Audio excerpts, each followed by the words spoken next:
Hello, wonderful people. So, the slogan of the week is once we turn our lives over to God, what He does with it is none of our business.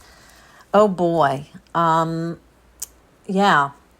So, I have definitely found this to be true. And the pain is in the resistance because it involves a lot of dying to self. And basically, that's ego death. And the ego doesn't want to die. So it's very painful.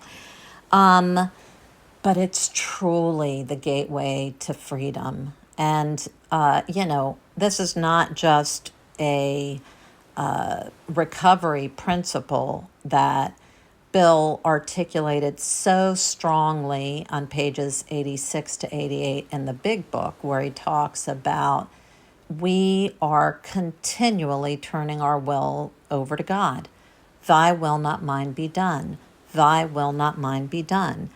And the third step prayer, which is about surrendering our will, of course, says, relieve me of the bondage of self that I can better do thy will.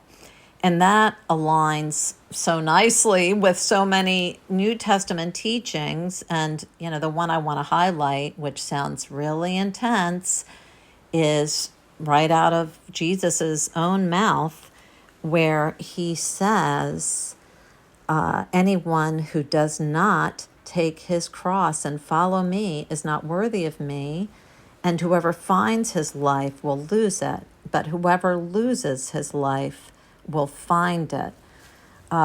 Elsewhere in John 12:24, Jesus, actually inspired by speaking of his own death, talks about unless a grain of wheat dies, it's not going to bear fruit. It's when it dies that it bears an immense harvest.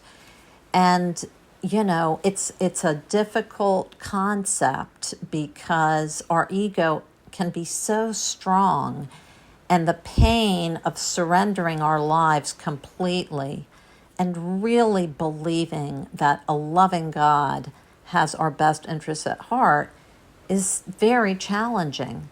And yet, this is what both the Bible says and our literature says. It's that surrendering ourselves. And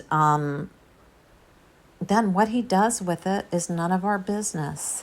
And, a lot of times I will cite the example of my son Isaac, that I found out at my 12-week sonogram that he had some kind of genetic anomaly. And I didn't elect to get additional testing because I knew I wasn't going to terminate the pregnancy.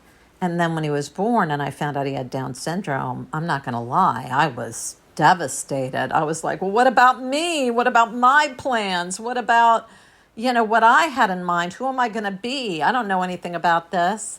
And it is truly not an exaggeration that this incredible detour that really challenged what I envisioned for my life turned out to be the pathway to me becoming more fully myself.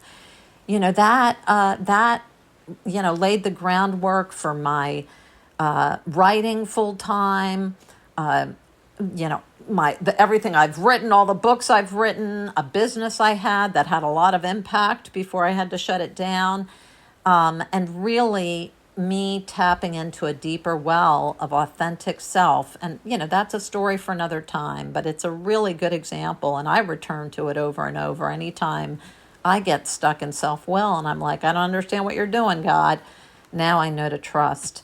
Anyway, I hope that this message blessed you, and see you next time. Bye. Thanks for joining me today. If this blessed you, please consider sharing it. If you're seeking something deeper, check the episode notes for related scriptures and other references and my social links. You can find the book on Amazon. For those who care to join me, let's close with the Lord's Prayer. Our Father, who art in heaven, hallowed be thy name. Thy kingdom come, thy will be done, on earth as it is in heaven. Give us this day our daily bread, and forgive us our trespasses, as we forgive those who trespass against us. And lead us not into temptation, but deliver us from evil. For thine is the kingdom, the power, and the glory, forever and ever. Until next time, stay surrendered and stay free.